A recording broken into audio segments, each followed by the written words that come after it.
একটা শ্রেণী হচ্ছে যার কাছে দাওয়াতই পৌঁছে নেই। এখন এই ব্যক্তির ব্যাপারে আপনার হুকুম কি হবে? আমি আমার কথা বলতেছি না, আমাদের পক্ষে সম্ভব না এগুলো। এটা ইমাম গাজালি রহমতুল্লাহ আলাইহি উনি এই বিষয়গুলো নিয়ে ডিসকাস করেছেন কারা? ইমাম আশআরী এবং ইমাম মাতুরিদি।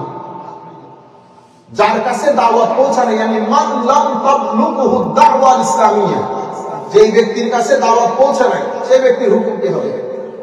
তো ইমাম আশআরী, ইমাম মাতুরিদি, ইমাম আশআরী বলেছেন না, এটা হবে না। তাকে অর্থাৎ নবী, তার কাছে নবী আসা ফরজ, দাওয়াত পৌঁছানো ফরজ, দাওয়াত পৌঁছাইতে হবে।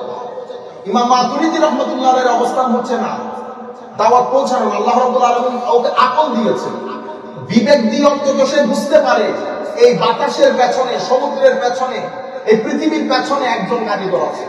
সুতরাং তাওহীদের রব্বানি বুঝার জন্য নবুয়ত আসতে হবে এমন কোন বিধান, অর্থাৎ দাওয়াত পৌঁছাইতে হবে এমন কোন বিধান, এটা ইমাম মাতুরিদির অভিমত। এই অভিমতের উপর ইনফ্লুয়েন্স হয়ে ইমাম গাজালি রাহমাতুল্লাহ আলাইহি বলেছেন মানুষের শ্রেণী তিনটা। দাওয়াত পৌঁছেছে, ওইটা তো পৌঁছেছে, যে ব্যক্তির কাছে দাওয়াত পৌঁছেছে। একটা হচ্ছে দাওয়াত পৌঁছানো, দাওয়াত পৌঁছানোর সাথে সাথে ইয়াকিনি ভাবে এস্টাবলিশ হয়ে গেছে, এরপরেও সে ডেলিভারেটলি ডেসপারেটলি এটাকে না করেছে, সে খালেদান মুখাল্লাদা, সে তো জাহান্নামী। আরেক ব্যক্তির কাছে দাওয়াত পৌঁছেছে, কিন্তু আমি তাকে ক্লিয়ার করতে পারি নাই, সে দুই চারটা প্রশ্ন করেছে, আমি উত্তরই দিতে পারি, তাহলে তার কনফিউশন দূর করতে পারি। আমি তার পর্যন্ত দাওয়াত পৌঁছাই দিছি, তো সে আমাকে প্রশ্ন করেছে, ভাই আপনার নবী সাল্লাল্লাহু আলাইহি ওয়াসাল্লাম যে নবী, আমি এটা কি করে বিশ্বাস করব?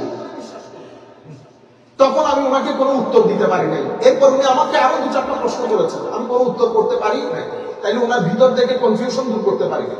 ইমাম গাজালি রাহমাতুল্লাহ আলাইহি বলেছেন আমি ওনাকে মাযুর বলবো। কি বলবো? মাযুর। মাযুর মানে his apology would be accepted in the court of Allah, কারণ তার কাছে দাওয়াত পৌঁছে নাই, আরেক ব্যক্তির কাছে দাওয়াতই পৌঁছে নাই। তো যে ব্যক্তির কাছে দাওয়াত পৌঁছে নাই সেও মাযুর, তার কাছে দাওয়াত পৌঁছেছে, কিন্তু আমি তাকে, এটাকে আমরা বলি ইতমামে হুজ্জত, আমি ইতমামে হুজ্জত, হুজ্জত কায়েম করতে পারি না, অর্থাৎ তাকে কুল্লুম কুলা আনএম্বিগুয়াস করতে পারি না। ইমাম গাজালি রাহমাতুল্লাহ আলাইহি বলেছেন এই ব্যক্তিও মাযুর। মাযুর মানে তার হিসাব নিকাশ আল্লাহ করবেন, জাহেরান যেহেতু অস্বীকারী কাফের আমাদের দৃষ্টিতে, কিন্তু হিসাব নিকাশ কি হবে আল্লাহর উপরে ফয়সালা হবে। নিশ্চয়ই যারা ঈমান এনেছে, ওয়াল্লাযীনা হাদু, এবং যারা ইহুদি, ওয়ান নাসারা, এবং যারা নাসারা খ্রিস্টান, ওয়াসসাবিঈন, এবং যারা সাবিঈন। সাবিঈও ইহুদি, নাসারা, খ্রিস্টানদের অনেক আগে, হযরত আদম আলাইহিস সালামের পরে এরা একটা গোষ্ঠী। আল মিলাল ওয়াল নিহালের মধ্যে ইমাম শাহ ইসলামী বিস্তারিত বলেছেন। আমরা যারা মাদ্রাসা ছাত্র দেখতেছেন, এটা আমরা এখানে ডিটেইলসে কথাগুলো বলতে পারতেছি না।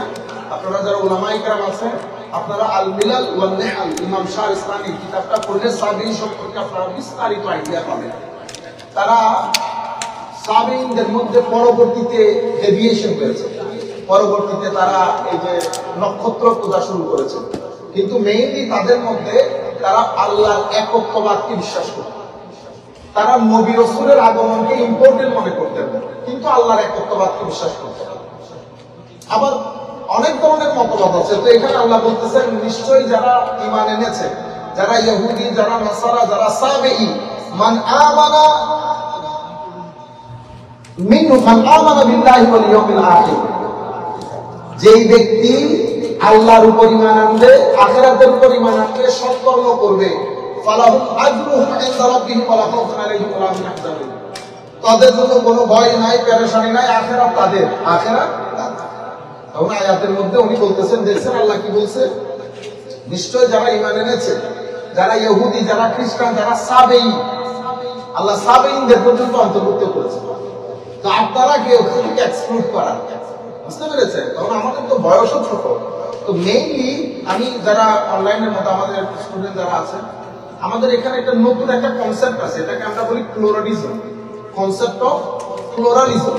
প্লুরালিজম মানে আমি বলতেছি আমি সত্য, আমারটা এই দিন। আমাদের হাফিজ সাহেব হুজুর বলতেছেন হুজুর আমারটা এটা, তো উনিও তো ভালো বলতেছেন, ওনারটা সত্য। আমার কাকা বলতেছেন হুজুর আমি এটাও না, এটা না, আমি এইটা, আমার এই আকীদা, তো আমারটাও সত্য। এখন আমরা কি করি? হুজুর একটা কাজ করেন, একটা ঘরের ভিতর তিনজনকেই ঢুকান, ঢুকাইয়া তিনটাকে বিশ্বাস করেন, প্লুরাল সোসাইটি। ঠিক আছে, সিঙ্গুলারিটির দিকে না গিয়ে প্লুরাল সোসাইটি, কারণ প্রত্যেকের ভিতরে কিছু না কিছু হক আছে। সুতরাং প্রত্যেকের কিছু হক নিয়ে নিয়ে নিয়ে নিয়ে এক জায়গার মধ্যে জমা করে, এটা হচ্ছে কনসেপ্ট অফ প্লুরালিজম। তো ওনারা কোরআন শরীফ থেকে আয়াত দেয়, কি বলে, ইন্নাল্লাযীনা আমানু ওয়াল্লাযীনা হাদু ওয়ান নাসারা। তো আমরা যারা এখন দেখতেছেন বেটা, এই আয়াতটা আমরা বিশুদ্ধভাবে যে উলামায়ে কেরাম নিয়ে পড়ি, আমরা বিশুদ্ধভাবে এই আয়াতকে অ্যানালাইসিস করব, এটাকে অপারেশন করব। ইমাম রাজি এবং ইমাম বাগবী এবং ইমাম আধুনিক যুগে আমাদের শ্রদ্ধাভাজন উস্তাদ আল্লাহ রাব্বুল আলামিন ওনার রাফে দারাজাত করুক, শেখ সাঈদ তানতাবী রাহমাতুল্লাহি আলাইহি, এরপর ইমাম ইবনে কাসির। কিন্তু এই আয়াতের বেস্ট তাফসীর, যারা মাদ্রাসার উলামায়ে কেরাম দেখছেন, আপনি অসংখ্য তাফসীরের মধ্যে কেউ এই আয়াতের সুষ্ঠু একটা সমাধান দিতে পারে নাই। তাফসীর করেছে ঠিকই, কিন্তু হাজারো প্রশ্ন রেখে দিয়েছে। এই আয়াতের বেস্ট তাফসীর, যেটার পরে আপনারা তাফসীরের দরকার হবে না, এটা ইমাম রাজির তাফসীর। এই জন্য কিতাবের নামে দিয়েছে মাফাতিহুল গায়ব। এবং ইন্না আতাইনাকাল কাউসার, এই কিতাবেরও এই তাফসীর, এই সূরা কাউসার এই তাফসীরও ইমাম রাজির লাজবাব। এরপরে ওয়াদ-দুহা ওয়াল-লাইলি ইযা সাজা মা ওয়াদআকা রাব্বুকা ওয়া মা ক্বালা, এই ওয়াদ-দুহা ওয়াল-লাইলি ইযা সাজা, এই আয়াতগুলোর তাফসীর ইমাম রাজি যেটা দিয়েছে সেটা অন্য কোনো মুফাসসির দিতে পারেন নাই। ইমাম রাজির এই তাফসীরের পরে কোনো প্রশ্ন উঠে না। সুতরাং আমরা এটা সম্পর্কে পরবর্তীতে বলবো। আমি জাস্ট আপনাদেরকে একটু বলার জন্য, জানানোর জন্য যে আমরা যতটুকু ইজি মনে করি বা আমরা যতটুকু অনুবাদের মাধ্যমে সামনের দিকে চলে যাই, ঘটনা সেরকম না। আল্লাহ রাব্বুল আলামিন আমাদের হামে নাসির হোক। তো বলা হচ্ছে যে আপনি ইহুদি হন, নাসারা হন, খ্রিস্টান হন, একত্ববাদী হন, যেটাই হবেন হন, আমার নবী যখন, আমার নবীর সূর্য যখন উদিত হয়েছে, আপনি আমার নবীর সত্যতা মেনে নেওয়া বাদে আখিরাতের কোনো মুক্তির কনসেপ্ট নাই। আমার আল্লাহ পরবর্তীতে ক্লিয়ার ক্যাটাগরিক্যাল অ্যানাউন্সমেন্ট কি, ওয়ামান ইয়াবতাগি গায়রাল ইসলামি দীনা ফালান ইউকবালা মিনহু, ফালা ইউকবালা মিনহু বলে। একটা হচ্ছে ফালা, গ্রহণ করা হবে না, কিন্তু আমার আল্লাহ বলতেছেন এখানে ফালা না, ফালান ইউকবালা মিনহু, একটা লান একটা লা। ইমাম জমখশরী রাহমাতুল্লাহ আলাইহি চমৎকার বলেছেন, লা এবং লানের মধ্যে ফারাক কি। তো ফালাই ইউকবালা মিনহু, তো এটা এমন লান এমন না, তো সুয়ের ভিতর দিয়ে যদি সিংহ ঢুকে যায় বিশ্বাস করতে পারবা যে ঢুকে গেছে কোনো কারণে। কিন্তু লাম দিয়ে যখন আল্লাহ কথা বলবেন, তো লাম মানি না, না মানি না, এটা হ্যাঁ হবে না। ফালাই ইউকবালা মিনহু, যেই ব্যক্তি আমার নবীর আনিত বিধান ইসলাম বাদে অন্য কোনো কিছু চলবে, বলবে, ধারণ করবে, তাদের পক্ষ থেকে গ্রহণ করা হবে না। সুতরাং তুমি ইহুদি হও, সত্যবাদী হও, একত্ববাদী হও, নাসারা হও, একত্ববাদী হও, যতক্ষণ পর্যন্ত আমার নবীর আনিত বিধানকে সত্যায়ন না করবে, ততক্ষণ পর্যন্ত আমার নবীর আগমনের পরে আর কোনো কিছু গ্রহণ করা হবে না। সেই কারণে ইমাম গাজালি রাহমাতুল্লাহি আলাইহি, ওনার চমৎকার একটা কিতাব আছে, ওনার অসংখ্য কিতাব। এই কিতাবের মধ্যে একটা কিতাব, আচ্ছা ওগুলা বাদ দেই, আমি শুধু জাওয়াহিরুল কোরআন, ইমাম গাজালি রাহমাতুল্লাহ আলাইহি, অনেক চমৎকার কিতাব। মাদ্রাসার যারা স্টুডেন্ট আছে তাদেরকে বলবো আপনারা এই কিতাবটা এই মাহে রমজানের মধ্যে অন্তত অধ্যয়ন করতে পারেন, জাওয়াহিরুল কোরআন। এই কিতাবের মধ্যে ইমাম গাজালি রাহমাতুল্লাহ আলাইহি কোরআনের এসেন্স তুলে ধরেছেন, মানে কোরআনের মূল কি, এসেন্স কি, এটা বলতে গিয়ে উনি কিছু সুন্দর কথা বলেছেন। আপনি দেখবেন আমাদের এখানে ওই যে একটা ছবির মধ্যে দেখবেন শেলটা এইভাবে খোলা, এটার ভিতরে একটা মণিমুক্তা আছে, ঠিক না, পিচ আছে, আর ইয়াটা খোসাটা এইভাবে খোলা, আর এটার মাঝখানে একটা মণিমুক্তা বসানো। ইমাম গাজালি রাহমাতুল্লাহ আলাইহি বলতেছেন, কোরআন, কোরআনের জ্ঞান, কেউ, আমরা আসলে সমুদ্র দেখতে যাই, কেউ তীরে তীরে ঘুরে সাঁতার কাটতে পারে না, তো ভয় ওর সামনে যায় না, পারে পারে থাকে, সমুদ্র দেখে চলে আসে। ও সাহেল সমুদ্র দেখে আসছে, ও আপনাকে বলার সময় বলবে আমি সিভিক গেছিলাম। আরেকজন আছে, উনি নামে হাঁটি পর্যন্ত নামে, পানির ধাক্কা টাক্কা লাগছে, বলেন তো দেখি টেস্ট, পানির ধাক্কা করে টেস্ট যেটা লেগেছে, সেই ব্যক্তির টেস্ট আর ওই ব্যক্তির টেস্টের মধ্যে ফারাক নেই। দ্বিতীয়, তৃতীয় ব্যক্তি সাঁতার কাটে, চতুর্থ ব্যক্তি, আমার এখনো মনে আছে, আমাদের সে আল্লাহ পাক তাকে হায়াত দারাজ করুন, আমরা মিশরে আলেকজান্দ্রিয়াতে সমুদ্রে নামছিল, অনেক বড় আলেম। সে সাঁতার কাটতে কাটতে ওই হঠাৎ করে দেখছে নামছে, নোয়াখালীর কথা মনে পড়ে গেছে। সে মনে করছে নোয়াখালীর ইয়াতে সাঁতার কাটতেছে। ইন্না লিল্লাহ, কতক্ষণ পরে ঢেউ তারা মাঝখানে নিয়ে গেছে, আর একটু দুনিয়া থেকে চলে যাবে। আমি তারে বলছি তুই এত সহজে মরবি না, তুই এখান থেকে বাচ্চা ফিরছিস, মানে বহুত খবর আছে তোর। সে কেমনে বাচ্চা আল্লাহ পাক ভালো জানে, কিন্তু সে বলতেছে বেটা ঢুকতে করলেও মজা তো লাগছে। মানে তো সমুদ্রের বিহেভিয়ার বস্তু, সমুদ্র কেমন, আলম কেমন, তো চরম বিহার। আলম কিরকম, তো তুমি হাত পা মারলেই তোমাকে আরো পিছনের দিকে নিয়ে যাবে। তো আমি তো চেষ্টা করতেছি কাছে আসার জন্য, হাত পা রাখতেছি, দেখি হাত পা যত নাড়িয়ে থাকা দিয়ে আরো দিকে ফেলাই দেয়। তাইলে সমুদ্রের বিহেভিয়ার, ও যেটা বুঝছে আমি বুঝতে পেরেছি, আমার পক্ষে সম্ভব।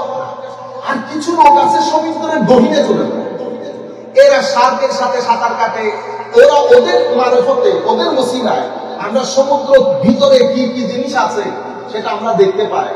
সেই যে অনুভূতি নিয়ে ফিরবে সেটা আমাদের সাথে মিলবে কোনোদিন। ইমাম গাজালি রহমতুল্লাহ, আমি আপনারা বুঝার জন্য বলছি, ইমাম গাজালি এক্সাক্ট এই কথাটাই বলেছে। ও কোরআনে পাকের মধ্যে সেম, এখানে কেউ শব্দ নিয়ে ধাক্কাধাক্কি করে, কোরআনের শব্দ।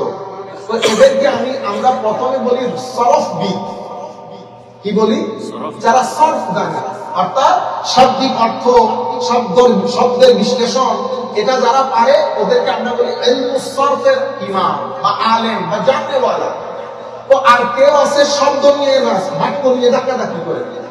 এরা সেন্টেন্স কেমনে হয়, সেন্টেন্স কেমনে বনে, কোরআনের এই আয়াতের মধ্যে মুক্তাদা কোনটা, খবর কোনটা, এটা আগে আসলো কেন, এটা পরে আসলো কেন। যেমন কোরআনের মধ্যে আছে না, ওয়াজআলনা লাইলা ওয়ান নাহারা আয়া ওয়া মাআনা আয়াতাল লাইল ওয়াজআলনা আয়াতান নাহারি মুবসিরা। তারপরে লিতাবতাগু ফাদলাম মির রাব্বিকুম ওয়া লিতা'লামু আদাদাস সিনিনা ওয়াল হিসাব ওয়া কুল্লা শাইইন ফাসসালনাহু তাফসীলা। হওয়ার কথা ছিল ফাসসালনাহু কুল্লা শাইইন তাফসীলা, ঠিক না? ফাসসালনাহু কুল্লা শাইইন তাফসীলা। এবার কোরআন শরীফের মধ্যে আগে পরে হয়। এখন এই আগে পরে হলে এখানে অর্থের মধ্যে অনেক ফারাক থাকে। এটা আমিও বুঝতেছি না, সরফবিদও বুঝতেছে না। এটা বুঝে যারা ইলমুন নাহব, মানে যারা আরবি ব্যাকরণের পণ্ডিত, বুঝতে পেরেছেন? এরা সমুদ্রের ভিতরে ঢুকে নাই, এরা সব বাইরে বাইরে খেলতেছে, বাইরে বাইরে। আর কিছু আছে ওনারা না সব এগুলা বাদ দিয়ে, এগুলা সহ আর কি কোরআন শরীফের আয়াতের ভিতরে ঢুকার চেষ্টা করে, ওখান থেকে হুকুম আহকাম বিরাজ করে নিয়ে আসে। এটা জায়েজ, এটা না জায়েজ, এটা হালাল, এটা হারাম। তো এদেরকে আমরা ফকিহ বলি। কি বলি? ফকিহ। তো এখন পর্যন্ত কোরআনের যে মূল উদ্দেশ্য, উনি বলেছেন ওনার কিতাবের মধ্যে মাকসাদুল কোরআন, অথবা বলেছেন সিররুল কোরআন, অথবা বলেছেন লুব্বুল কোরআন। লুব্বুল কোরআন মানে এসেন্স অফ কোরআন। তো এটা কি? এটা হচ্ছে আদ-দাওয়াতু ইলা জাব্বার, আদ-দাওয়াতু ইলা জাব্বার, অথবা মারিফাতুল্লাহি আযজা ওয়া জাল্লা। তো কোরআনের এসেন্স হচ্ছে আল্লাহর মারিফত।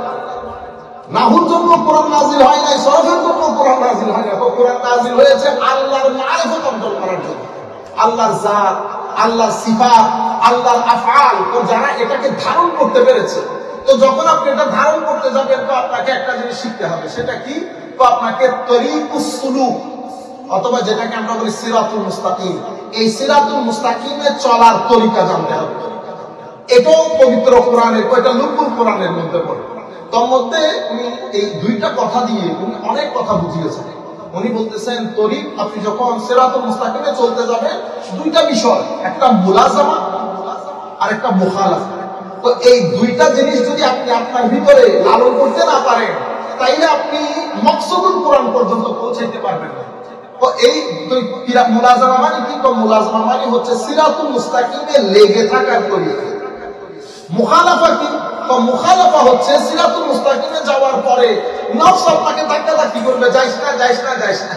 তো নফসের মুখালাফা মানে against, you have to go against yourself, own self. You have to go against your self-nafs. So you have to understand the tariqa, the usul, the niyam, the way, the method. You have to have a methodology to go against your nafs. And then you have to stick to the siratul mustaqim.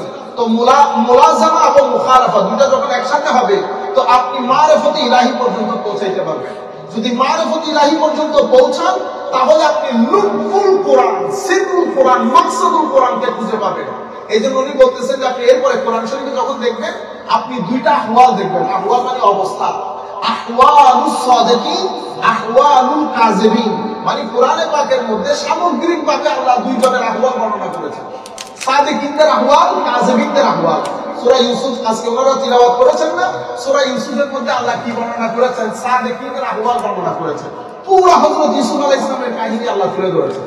তো আল্লাহ রাব্বুল আলামিন কোরআনে পাকের মধ্যে total বিষয় উনি বলেছেন, কোরআনের টোটাল ইলম এই 6 প্রকারের, 6 প্রকারের। তার মধ্যে একটা এই যে আহওয়ালুস সাদিকিন কাযিবিন বলেছি, অর্থাৎ যারা আল্লাহ এবং রাসূল কর্তৃক আনিত এই বিধান কোরআনকে ধারণ করেছে, তারা কেউ সাদিক, নবী তো নবী, সাদিক, শহীদ, সুলাহা। আল্লাহ রাব্বুল আলামিন এদের অবস্থা, এদের প্রতি আল্লাহর নিয়ামত আল্লাহ বর্ণনা করেছেন। যেমন সূরা লুকমানের কথা এসেছে, যেমন আসহাবে কাহফের কথা এসেছে, আল্লাহ রাব্বুল আলামিন ওদের হাল বর্ণনা করেছেন।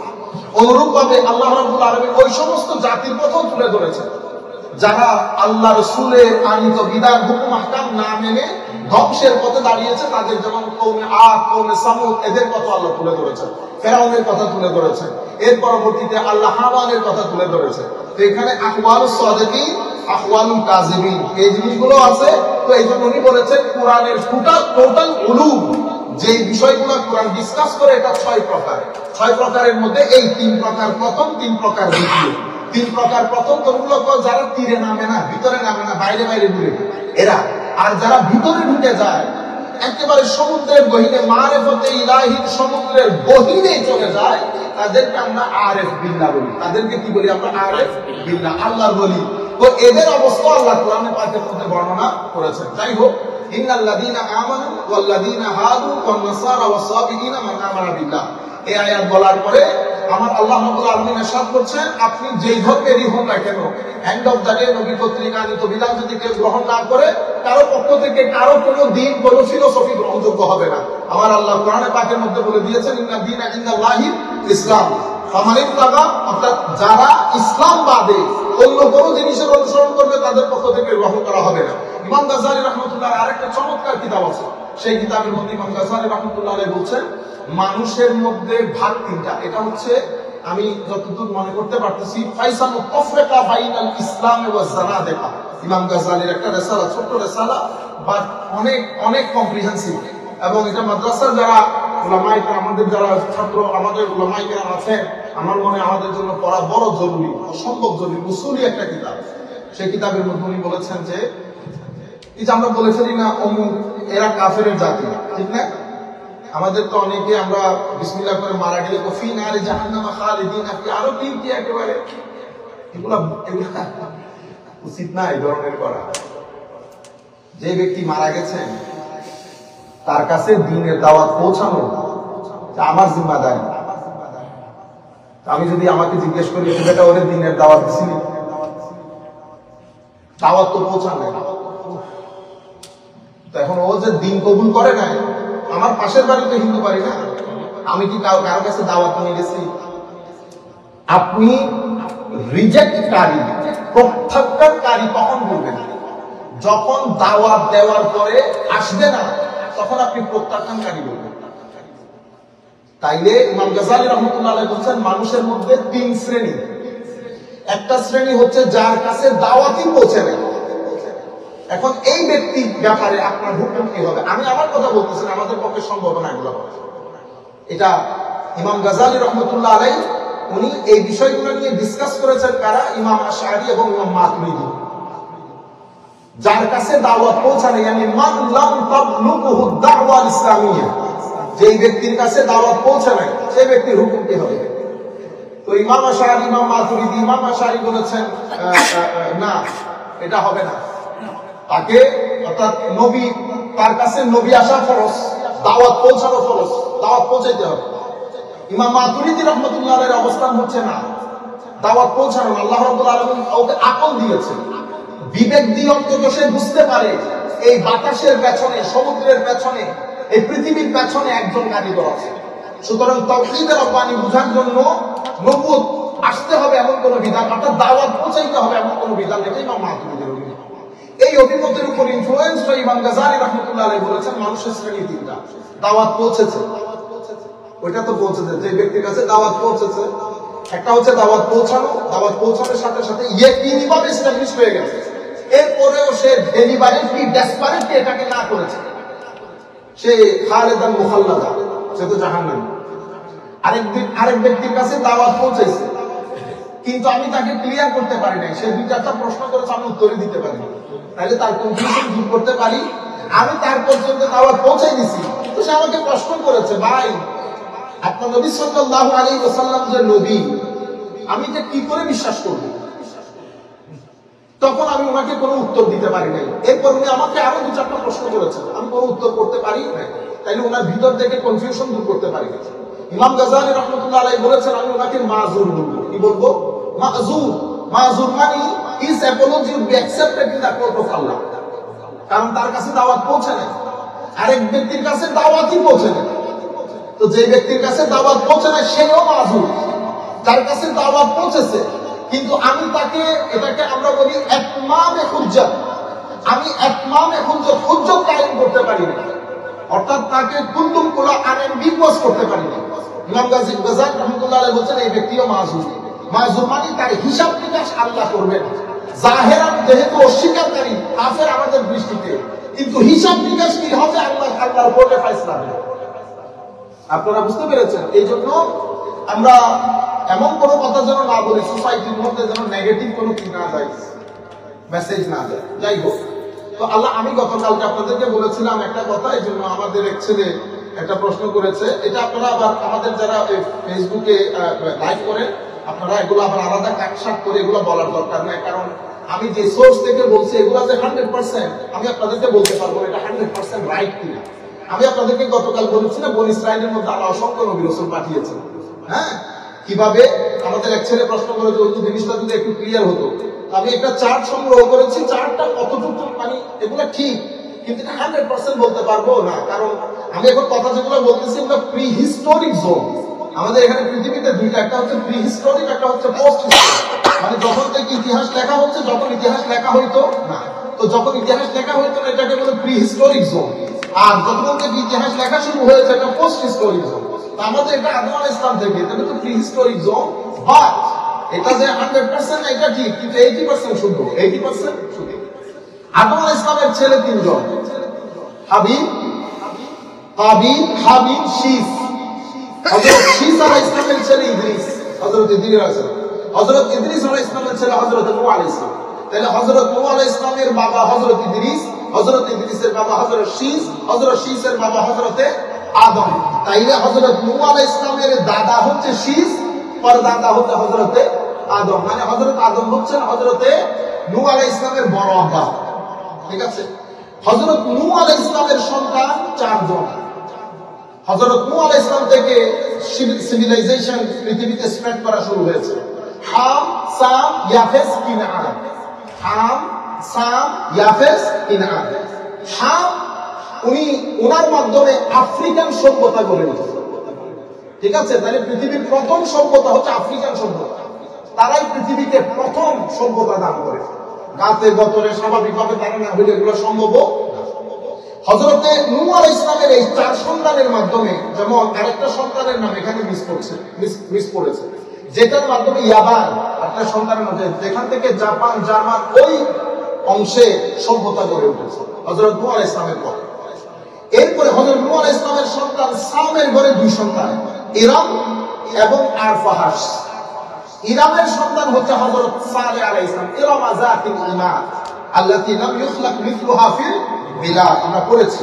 তাইলে ইরামের সন্তান হযরত সালেহ, আরফাহাসের সন্তান হুদ, হুদের সন্তান ফালেজ, ফালেজের সন্তান হচ্ছে তারিক বা আযম, যেটা হযরত ইব্রাহিম আলাইহিস সালামের চাচা। হযরত ইব্রাহিম আলাইহিস সালামের চাচা, কেউ বলেছেন হযরত ইব্রাহিম আলাইহিস সালামের বাবা।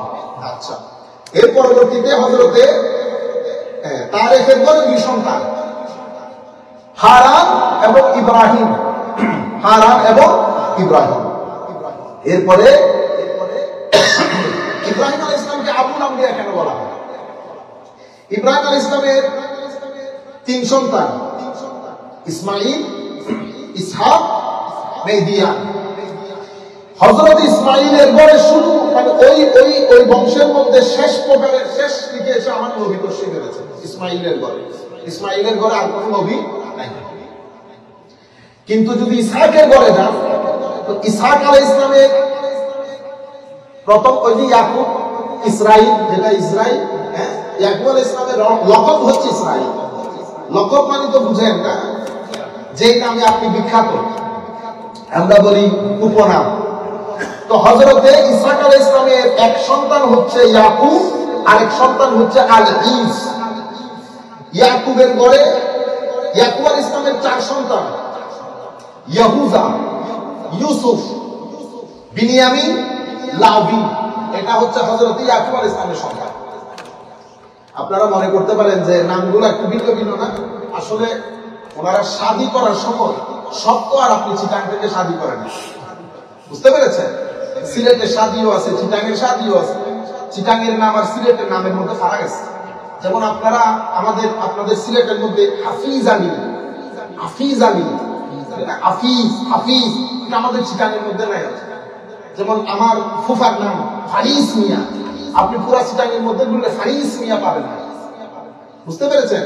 নামেটা প্রথমে আহত হয়েছে চিটাঙে, আহত হয়েছে সিলেটে, নিহত হয়েছে কোথায়? চিটাঙে। এটা শব্দ হচ্ছে ফারেস, সিলেটে হয়ে গেছে ফারিস, আর চট্টগ্রামে আয়সা কি হয়ে গেছে? ফারিচ্ছে, হয়ে গেছে ফারিচ্ছে, বুঝতে পেরেছেন? এটা কারণে নিহত কেউ ধরতেও পারবে না, এটা আসল নাম। হ্যাঁ, তো এখন ওনারা শাদী তো একটা কালচার থেকে করেছে, যার কারণে নামগুলোর মধ্যে ডিফারেন্স আসে। তাইলে ইয়াহুজা, ওই ইয়াহুজা থেকে ইয়াহুজা, জানেটা দাল কেন হয়েছে? মাদ্রাসা ছাত্ররা বুঝবে, ইয়াহুজা থেকে ইয়াহুজা, ঠিক আছে? তাইলে হযরত ইয়াকুব আলাইহিস সালামের 4 সন্তানের মধ্যে ইয়াহুজা, ইউসুফ, বিনিয়ামিন, লাবি। ইয়াহুজার সন্তানের নাম দাউদ, দাউদ আলাইহিস সালাম। সব আপনি বনি ইসরাইলের নবী দেখবেন দাউদ আলাইহিস সালাম। দাউদ আলাইহিস সালামের সন্তানের নাম ইসমাঈল, সুলাইমান আলাইহিস সালাম। সুলাইমান আলাইহিস সালামের 2 সন্তান, রুহাইআব, রুহাইঈম। রুহাইআবের 3 সন্তান, ইমরান, মারইয়াম, ঈসা। ইমরান, মারইয়াম, ঈসা। রুহাইআবের আরো 2 সন্তান, জাকারিয়া এবং ইয়াহইয়া। তাহলে হযরত ইয়াহইয়া আলাইহিস সালাম, হযরত জাকারিয়া, হযরত ঈসা, হযরত ইমরান, হযরত মারইয়াম আলাইহিস সালাম তো নবী না, হযরত ঈসা আলাইহিস সালাম আমাদের সব হযরত সুলাইমানের সাথে সম্পৃক্ত। সুলাইমান দাউদের সাথে সম্পৃক্ত, দাউদ ইয়াহুদার সাথে সম্পৃক্ত, ইয়াহুদা ইয়াকুব আলাইহিস সালামের সাথে সম্পৃক্ত। সব এই বনি ইসরাইলের নাম, আপনারা বুঝতে পেরেছেন? এরপর ইউসুফ আলাইহিস সালামের আসলে সূরা ইউসুফ পড়ছে ইব্রাহিম, ওনার এক সন্তানের নাম হচ্ছে ইয়াসা, আরেক সন্তানের নাম নুন। এই নুনের সন্তানের নাম ইউসা, হযরত ইউসা বিন নুন বলি। হযরত ইউসা হচ্ছে যিনি মুসা আলাইহিস সালামের সাথে একসাথে সফর করেছিলেন, ওইটা হযরত ইউসা বিন নুন। আচ্ছা, এরপরে বিনিয়ামিনের সন্তানের নাম ইউনুস, হযরত ইউনুস আলাইহিস সালাম। লাবির 2 সন্তান, লাবির প্রথম সন্তান ফাহাদ, ফাহাদ 2 সন্তান হারুন, মুসা, হারুনের 2 সন্তান হযরত ইয়াজির, ইয়াজিরের সন্তান হযরত ইলিয়াস আলাইহিস সালাম। ওদিকে আলীসের 2 সন্তান, হযরত আইয়ুব আলাইহিস সালাম, হযরত যুলকিফল। মিদিয়ানের 1 সন্তান হযরত শুআয়ব আলাইহিস সালাম। যতগুলো নবীর নাম ধরছি সব বনি ইসরাইলের নবী। এইজন্য আমি বলতেছি, উলামায়ে কেরাম বলতেছেন আল্লাহ রাব্বুল আলামিন বনি ইসরাইলকে এমন করছেন বাজারে ঘাটে নবী পাওয়া যাবে, সেই পরিমাণ নবী আল্লাহ বনি ইসরাইলকে দান করেছেন। সেজন্য বলেছেন ফাদ্দালতুকুম আলাল আলামিন, তোমাদেরকে আমি পুরো পৃথিবীর মধ্যে অনেক ফজিলত দান করেছি। আশা করি আপনারা বুঝতে পেরেছেন। ইনশাআল্লাহ আমরা এভাবে ক্যারি অন করব আগামী পর্বে। আজকে তো আমরা এই আল্লাহর মর্জি মতে আমরা 61 নম্বর আয়াত যদিও শেষ করেছি, বাট 67 থেকে 65 নম্বর আয়াত পড়েছি, 67 থেকে 73 নম্বর আয়াত পর্যন্ত আমরা অলরেডি পড়ে ফেলেছি। এই 67 থেকে 73 নম্বর আয়াত পর্যন্ত আল্লাহ ঘোষণা করেছেন সূরা বাকারার নাম বাকারা কেন। আমরা বলেছি না, ইন্নাল্লাহা ইয়া'মুরুকুম আন তাযবাহু বাকারা ক্বালা ফাতাখিযুনাহু ওয়া ক্বালা আউযু বিল্লাহি মিনাল জাহিলিন।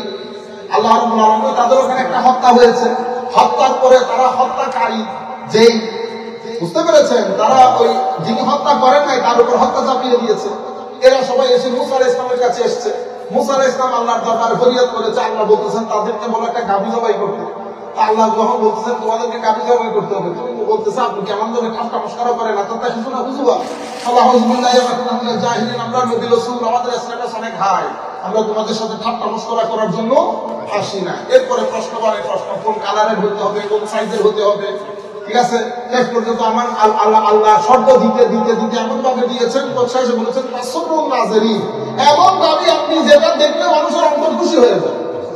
যেটা দেখতে মানুষের অন্তর খুশি হয়ে যায়, সে ধরনের গাভী। এই 73 নম্বর আয়াত পর্যন্ত আল্লাহ রাব্বুল আলামিন পুরা গাভীর ইতিহাস